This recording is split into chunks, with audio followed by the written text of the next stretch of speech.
Bonjour. Oh, mais je serais pas un peu à l'envers là? Oh là là, c'est raté cette vidéo. C'est la catastrophe. Tout est foutu. Ou pas?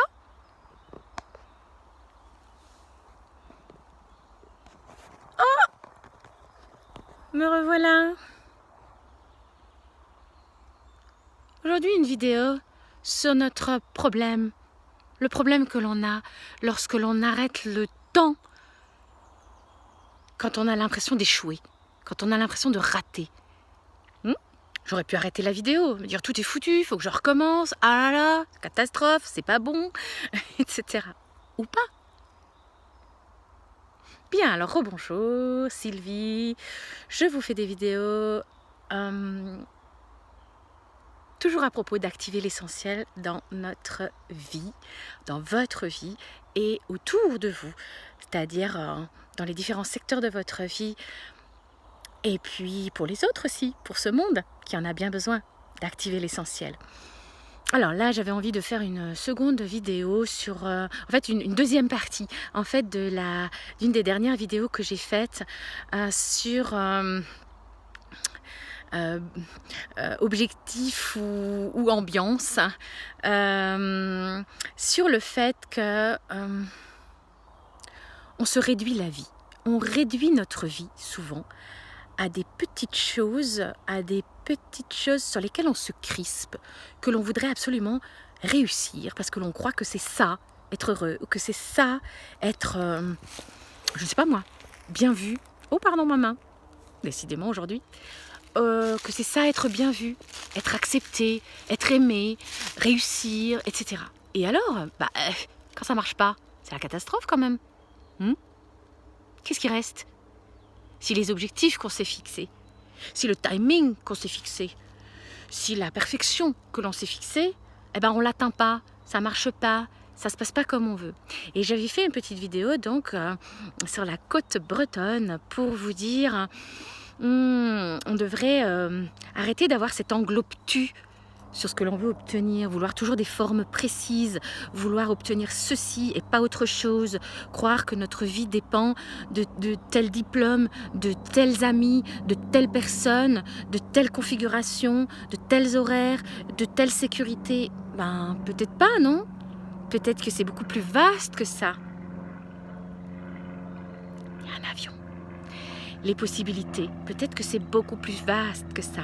Et je vous invitais à ouvrir l'angle, au lieu de cet angle obtus, d'agrandir l'angle de vos possibles et de voir que votre vie peut tenir à des intentions beaucoup plus larges et par contre d'être émerveillé de la créativité, de la générosité de la vie à vous donner toutes sortes de formes de générosité, de réussite, de satisfaction, de sécurité, etc. Bon, réouvrir l'angle. Et je voulais aujourd'hui faire cette vidéo, j'espère rapidement, sur le fait que ce petit défaut que l'on a dans notre société, il s'applique aussi à notre calendrier, à notre notion du temps. Nous avons l'habitude tout le temps de mesurer, de compter notre temps en réussite et en échec. C'est-à-dire, c'est comme si on faisait des sauts de grenouille. Moi, j'appelle ça, je crois que j'ai fait une vidéo un jour là-dessus, sur le syndrome de la grenouille sauteuse, quoi.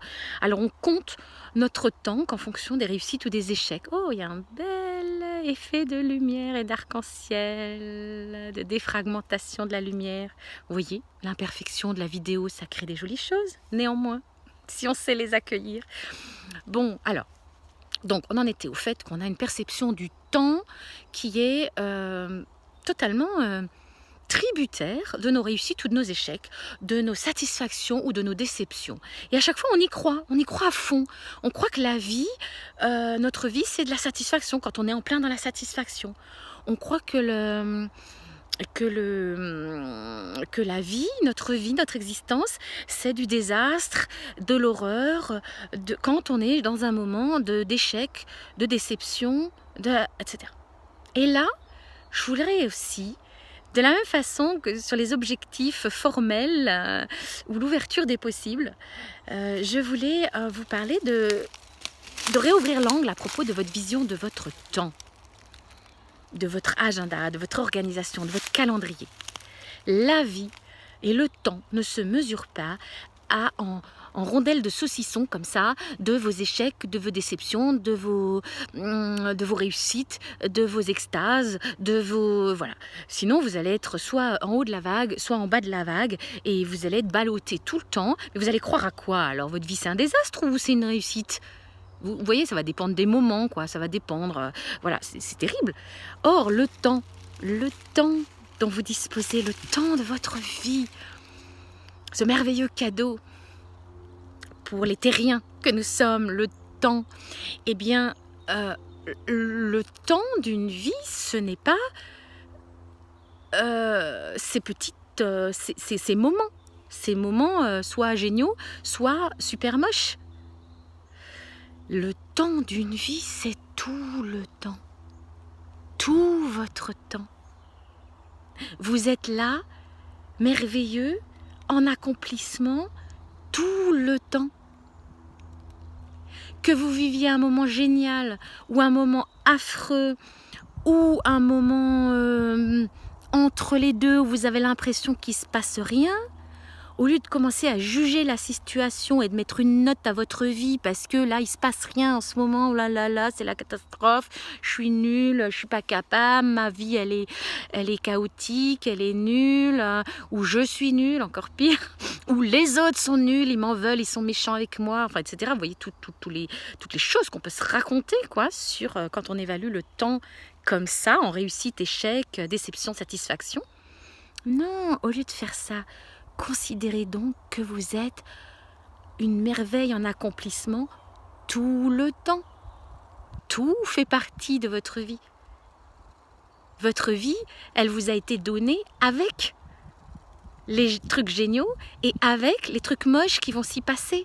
Vous êtes vivant tout le temps.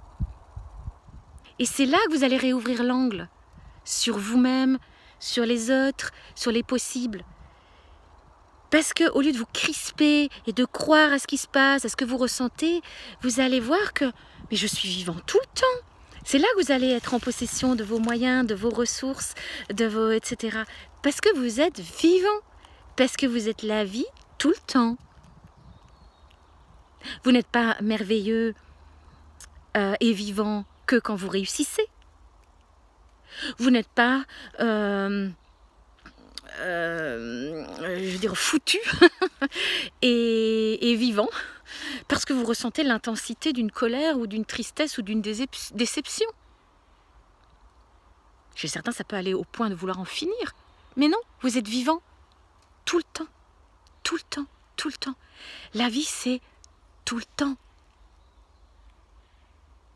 Et la vie, elle est belle tout le temps. Alors, je ne suis pas en train de dire que les choses difficiles, il n'y a pas à apprendre à les accueillir, il n'y a pas à... Voilà, il y a à les accueillir, justement. Être triste, être déçu, être en colère, être dans un mauvais moment de vie, être dans, je sais pas, dans la maladie, dans la dépression, dans des deuils, dans des séparations, dans des conflits, dans des abus.